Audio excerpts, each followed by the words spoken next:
que viene a ser fármaco, es una sustancia química capaz de interactuar con un organismo vivo, utilizada en el tratamiento, prevención, curación y diagnóstico de una enfermedad. Esto ya lo teníamos en 1968, ¿no? Como un fármaco. Tenemos sinónimos de fármaco: medicamentos, medicina, agente farmacológico, compuesto, instrumento farmacológico y remedio, ¿no? Entonces, prácticamente está relacionado con el tratamiento, prevención, curación y diagnóstico. Las ramas de la farmacología: farmacognosia, vamos a hablar un poquito de farmacognosia, también está en la diapositiva. Estudia el origen de las moléculas farmacológicas.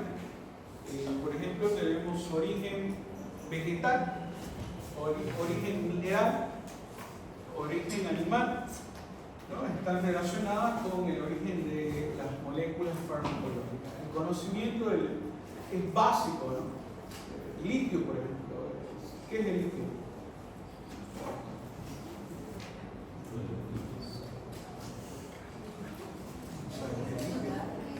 Química básica. Organela.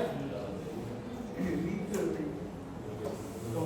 por ejemplo, el litio puede producir interacción con nuestro cuerpo y producir toxicidad. ¿Sí? Plomo también está relacionado con este tipo de origen. No son fármacos, son sustancias químicas que interactúan con nuestro cuerpo y pueden producir una acción en nuestro cuerpo. Puede ser tóxica, está relacionado en algunas situaciones, ¿no? Con terapéutica. Farmacotecnia y farmacia nosotros no llevamos eso porque eso lo llevan principalmente los farmacéuticos, ¿no? Nosotros hacemos una diferencia con los farmacéuticos, ¿no? Ellos elaboran la medicación, ellos hacen la manufactura de la medicación y nosotros no tenemos mucha actividad en ese sentido, ¿no? Entonces, pero sí conocer por lo menos lo básico. En otras épocas se hacían preparados farmacológicos como médicos, en algún momento los preparábamos, ¿no? Pero no, ya ahora ya no hay ese tipo de actividad en farmacología, directamente se relaciona con farmacia, ¿listo? ¿En qué nos ayudan mucho los farmacéuticos? Nos ayudan, por ejemplo, en la capacitación al paciente de la administración del medicamento, ¿no? ¿Qué es la función y el objetivo terapéutico donde el personal farmacéutico tiene esa actividad, ¿no? Decíamos, todo lo que se hable aquí, no calles, se queda aquí, ¿no? Por si acaso, porque hay cositas muy delicadas que hablamos y farmacología es delicado en cualquier situación. Yo hablo mal de un medicamento y va a estar vago tras de mí, tras de mi cabeza. Entonces, no se habla de medicamentos con nombre de venta, ¿no? No se habla de medicamentos con nombres comerciales. Tenemos un problema ahí. La Organización Mundial de la Salud nos dice que no podemos hablar como docentes del medicamento con nombre. Aunque todos los pacientes te dicen, uy doctor, si yo estoy tomando, no sé, Tabor, estoy tomando Macrotron, se los conocen con ese nombre, pero son medicamentos con nombres comerciales. ¿Cómo tenemos que comunicarnos entre personal de salud? Nos dice la Organización Mundial de la Salud, con nombres genéricos. Farmacéutico, enfermera, bioquímico, médicos, con nombres genéricos. también es difícil aprenderse los nombres con nombres comerciales. Un medicamento, por ejemplo, la ciprofloxacina, que viene con 10 tipos de nombres. Entonces, para facilitar ese tipo de situación, ustedes lo llaman como nombre comercial. Aunque yo sé que sus profesores de cuarto y quinto, por eso les decía, mucho cuidado, porque lo que hablamos es muy especial. Trato yo de ser lo más posible, apegarme al reglamento, a las normas, a los valores y a la ética. ¿Listo? Si no, yo le hablara pues de los medicamentos como decíamos hace ratito, de vago, ¿no? Y ya es un punto a favor para vago porque ustedes solamente se van a memorizar esos medicamentos, ¿no? Y me dice algunas situaciones, cuando ustedes salgan ya profesionales, van a decir, voy a elegir a este laboratorio porque es de mi confianza, eso lo van a hacer ustedes, hasta le van a pagar para eso. ¿Lo ven? Quieren viajar a Estados Unidos, a capacitarse, a Europa, ya van a tener la oportunidad. Pero eso depende de ustedes más allá. Nosotros nos quedamos con nombres genéricos para que entendamos un poquito más de esto, ¿no? He visto, hacen hasta TikTok de esto. No, porque el profesor de farmacología habla solamente de nombres genéricos. ¿Y por qué no nos enseña con nombres comerciales? Porque van a ver que más allá hay intereses económicos y son bastante claros. Y yo no quiero entrar en eso. Por eso les digo, después voy a estar perseguido por las empresas de laboratorio, el doctor Suárez. Bueno, entonces, eso está relacionado con la farmacotecnia y la farmacia. La farmacocinética. ¿Qué es la farmacocinética? No, cuando hablamos de farmacocinética, hablamos de la molécula que le hace a nuestro cuerpo. Cómo se absorbe, cómo se distribuye, cómo se metaboliza y cómo se elimina la molécula farmacológica. Y cada paso tiene sus características de absorción, por ejemplo. Ustedes han visto la fisiología de la membrana cerebral. A ver, si le pregunto aquí, ¿cómo se llama usted? Angélica.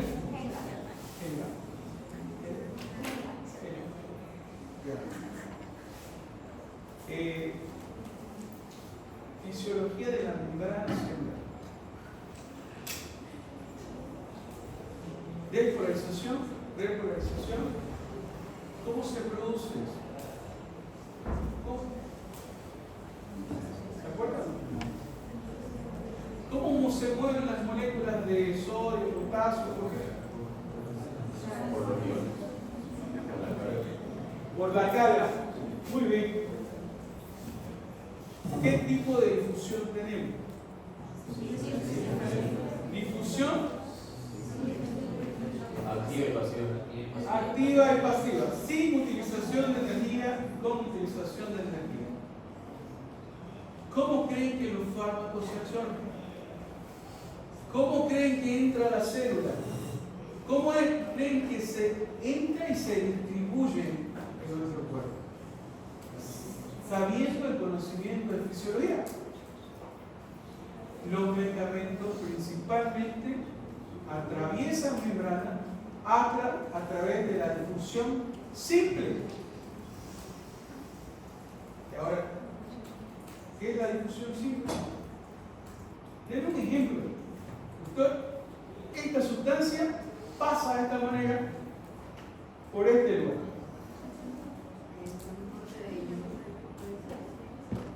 Los iones es un ejemplo de transporte simple. Para nada.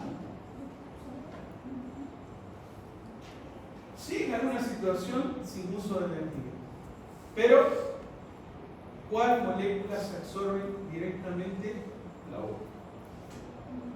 El agua necesita igual necesita el gradiente de concentración. Un gradiente de concentración está relacionado con la ósmosis, ¿se acuerdan? De mayor la concentración a menor la concentración. Esto está relacionado con lo que hablábamos ahorita. El agua tiene una característica y el agua también es una característica de difusión sin energía. Por ósmosis. Lípidos. Los lípidos se absorben con los lípidos. Cabeza de lípidos con moléculas de lípidos.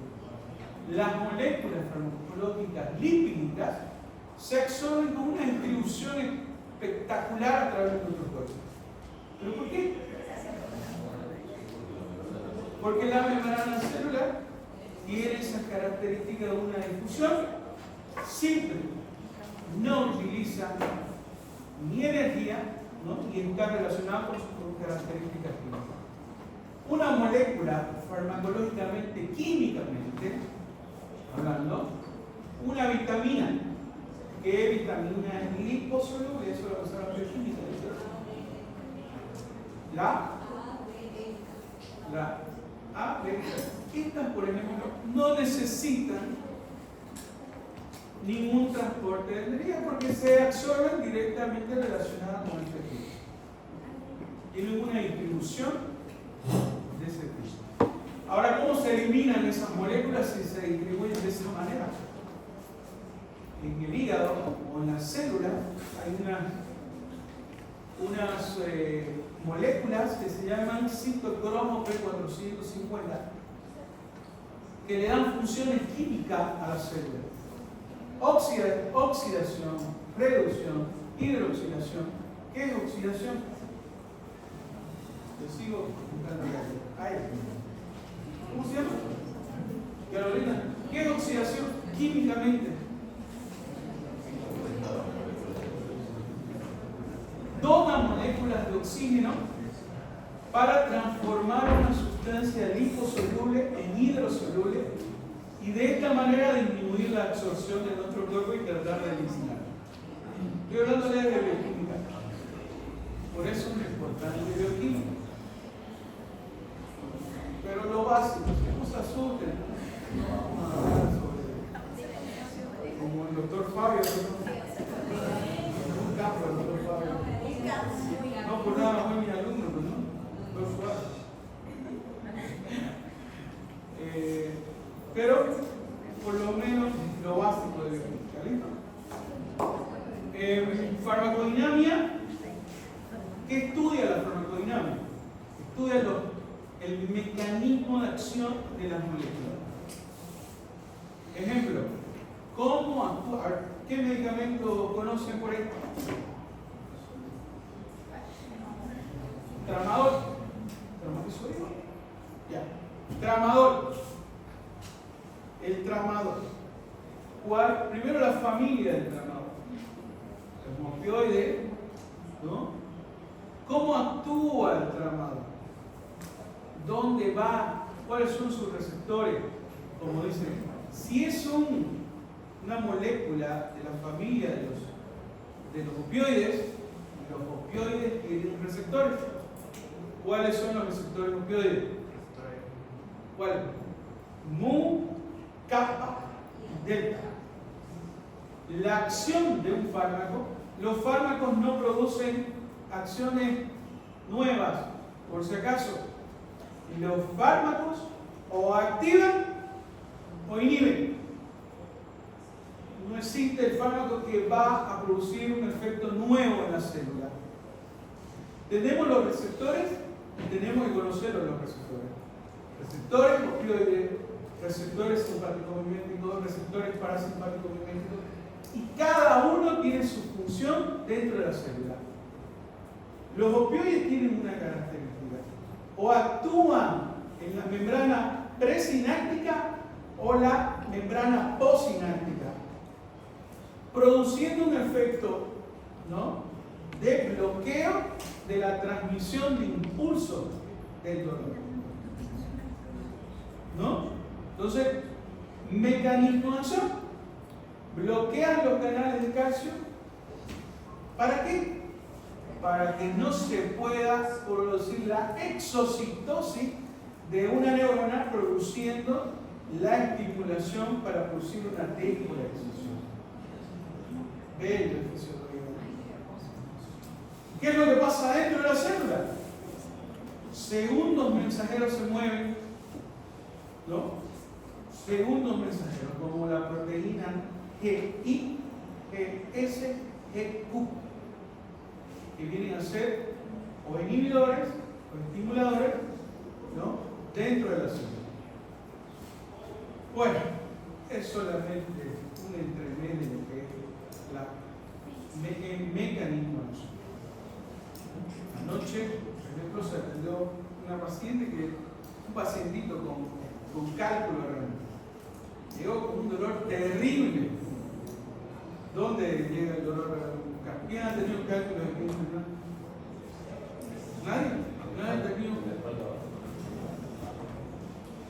Un dolor terrible a nivel lumbar que se irradia al testículo.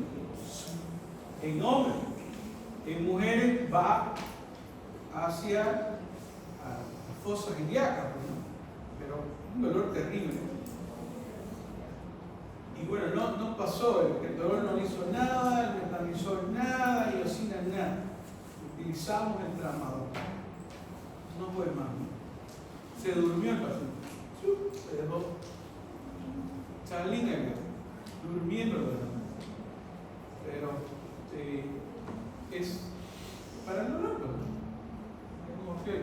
Bueno, entonces el mecanismo de acción de la droga tenemos que conocer. ¿Cuál es el efecto secundario si un paciente le damos tramador? La primera es náusea, viene como náusea en algunas situaciones. Otros no, otros tienen más tolerancia. Y aquí vamos con los efectos secundarios. No a todos les va a venir lo mismo. Si nosotros agarramos a todos, tramador para todos, el efecto secundario no va a ser el mismo. Pero vamos a tener, por ejemplo, náusea, hasta podemos llegar al vómito del paciente. O podemos llegar a la constipación. El paciente el otro día, doctor, no voy al baño. Es un efecto secundario de esa molécula. No a todos les sucede, pero sí en un gran porcentaje. Los efectos secundarios se relacionan con leve, ¿no? Moderado, hasta efectos secundarios graves que pueden producir la no toma del medicamento, ¿no? Eso lo vamos a ver, y eso lo van a ver ustedes en cada especialidad que ustedes hagan, ¿no? Yo me dedico, por ejemplo, a tratar pacientes con VIH. Los medicamentos que veo principalmente son los retrovirales, ¿no? Utilizan 3 medicamentos, se llaman tenofovir, efavirenz y lamivudina. Son esquemas de protocolo que utilizamos y tenemos pacientes que vienen y nos dicen, doctor, he tenido relaciones sexuales con una persona que es VIH positivo. Lamentablemente hay que hacer la profilaxis, ¿no? En la profilaxis utilizamos 3 medicamentos y en algunas situaciones el riesgo de tomar esa medicación para una persona es diferente, para otro tipo de reacción. Desde un síndrome de Stevens-Johnson hasta una tos del paciente. O sea, un Stevens-Johnson es una enfermedad de la piel con necrosis de la piel. ¿Me ha pasado? Me han pasado. Lamentablemente en algunas situaciones no se puede hacer nada. El riesgo es mucho en el paciente que tiene esta característica. Entonces, nunca mentirle al paciente. Nunca. El riesgo está y hay que decirle, bueno, pero si le pasa esto, en el medicamento pasó eso. No es que te hayas equivocado.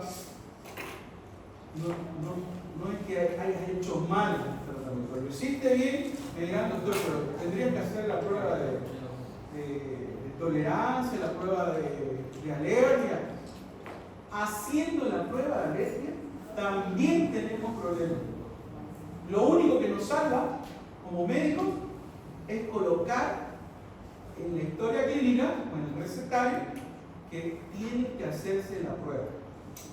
Porque haciendo la prueba sale negativa y cuando se la coloca pasa que sucedió la reacción adversa. ¿Cómo te salvas? Porque la persona que viene y te dice, por eso les digo, tienen mucho cuidado con farmacología. Es nuestra salvación de nosotros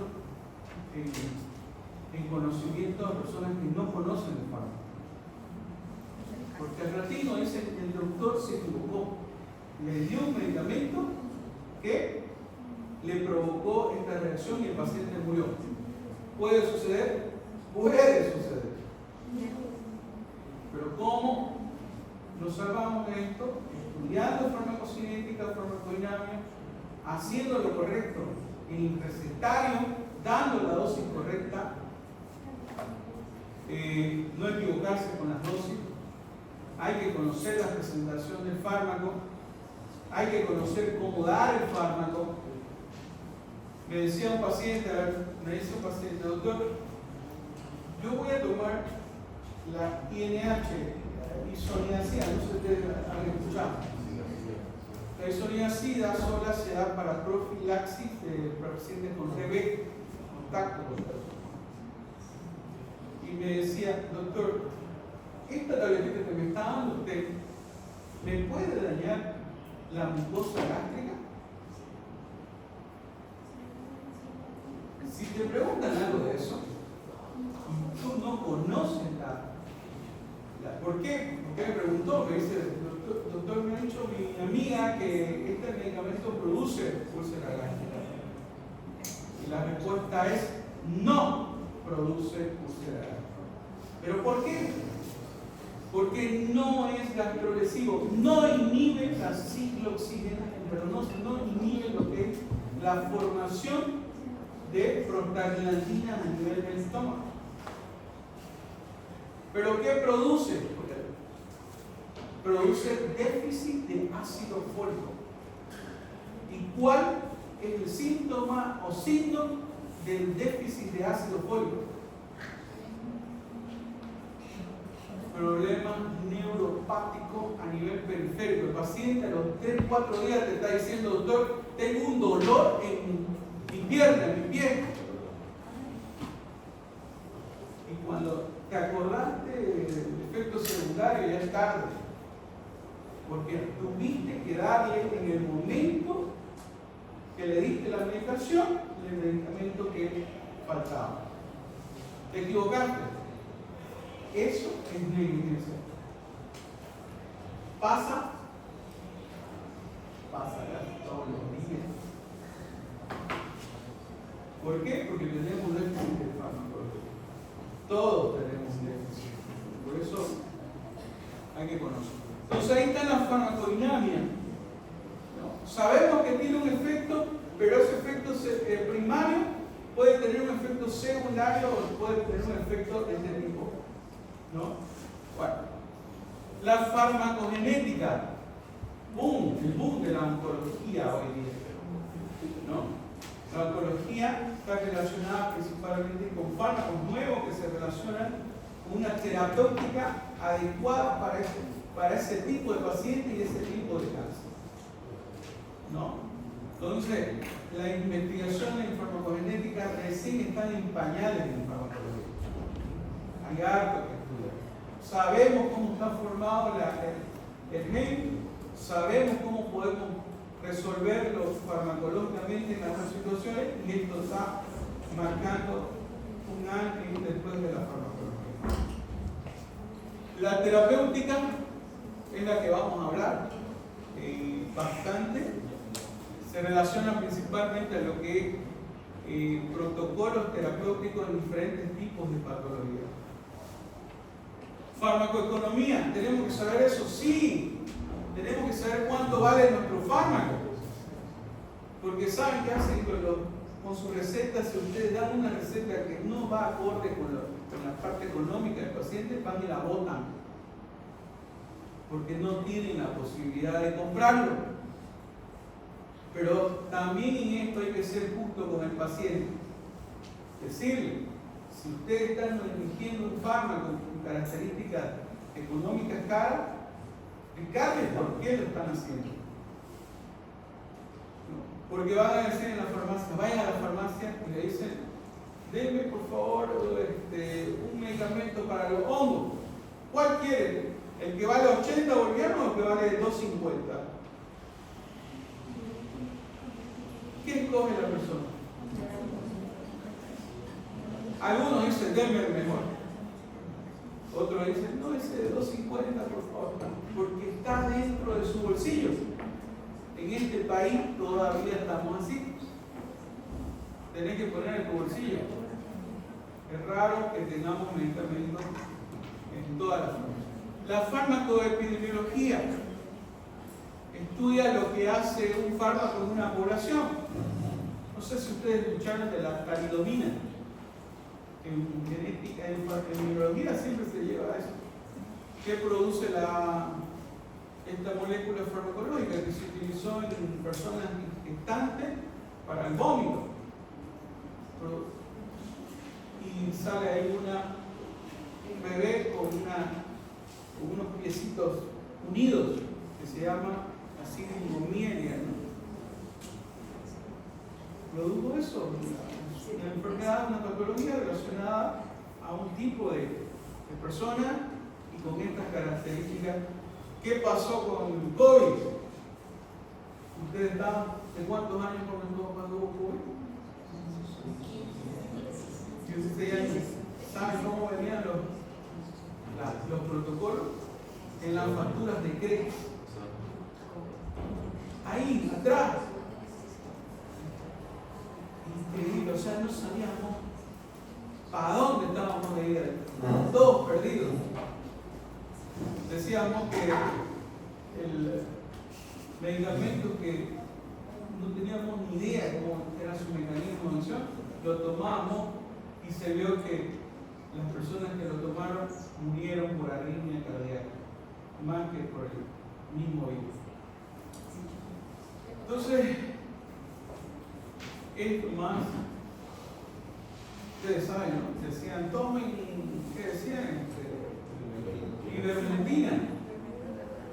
Lo único bueno que se veía hasta ahora, ¿no? Siguen investigando y no encuentran nada. Pero le tomábamos ivermectina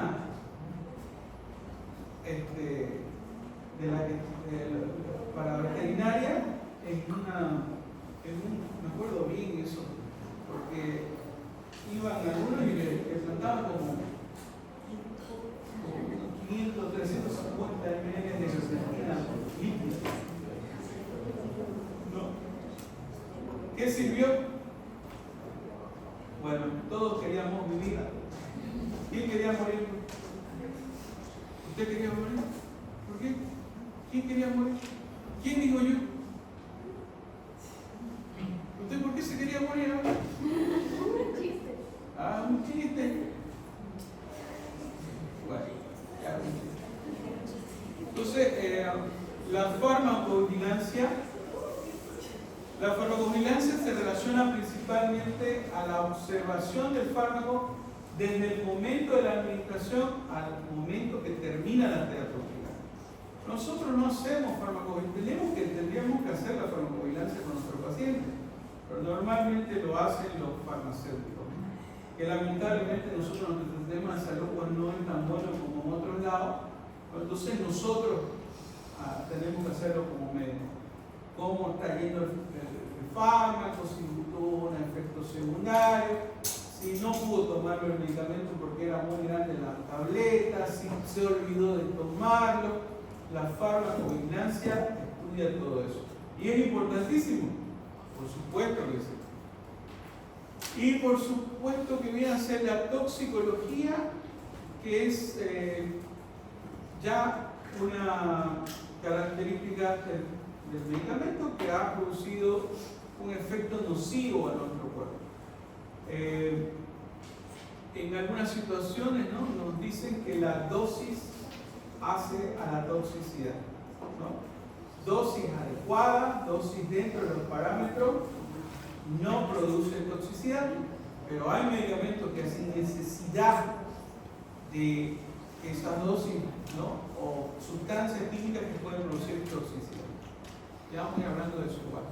La posología, el arte de medicar, conocer dosis, conocer presentación, conocer cada cuánto le vas a dar de ese medicamento a tu paciente, cuál es la dosis ideal, cuál es la dosis terapéutica, cuál es la dosis de mantenimiento, es la posología. Y esto depende de cada uno. Depende de cada uno cómo estudia, cómo lo quiere dar, cuál es la estrategia terapéutica que tienen. Eso marca como médico, un médico a otro médico, ¿no? Entonces, eso, el arte de medicar, como dice, ¿no? Es un arte, una ciencia muy especial que está relacionada con cómo lo demos. Y no le dan importancia. ¿Cuándo se dan cuenta que sirvió la clase de hacer recetario en farmacología? En el internado. Doctor, mire cómo me sirvió esta clase, porque yo hago la receta de todismo los doctores. Bueno, a eso sirvió a aprender, seguro que va a aprender. Lo que no sea allá en el internado, aquí apréndanlo, ¿no? Para que no les cueste, pues no les cuesta mucho. Bueno, y los conceptos, la farmacología molecular, que es lo que ahora estamos hablando de ello, acción del fármaco a nivel molecular, introducidos en el organismo, llegan a nivel molecular donde interactúan con moléculas. Farmacología celular, que es un concepto nomás de terminología, el estudio de la acción de los fármacos a nivel que constituye a nivel celular. Farmacología médica o clínica está orientada a la terapéutica con fines prácticos que proveen los fármacos, ¿no? Utilidad del tratamiento de enfermedades que afectan al organismo. Farmacognosia, y aquí terminamos para que no sea tan aburrida. Mañana comenzamos farmacognosia, vamos a repetir de nuevo. Así soy yo, entonces voy a repetir 1000 veces. No, para que ustedes otra vez. Y si tienen una duda, hablen. ¿Listo? Hasta aquí estamos bien. Por eso es que yo les digo, estudien de Goodman y Chino, pero Goodman y Chino no habla de esto. Flores, que sí habla muy bien de esto. Y su libro de cápsula de farmacología, que lo tienen en la biblioteca virtual. El cápsula está ahí, es una belleza. Entonces, hasta aquí estamos.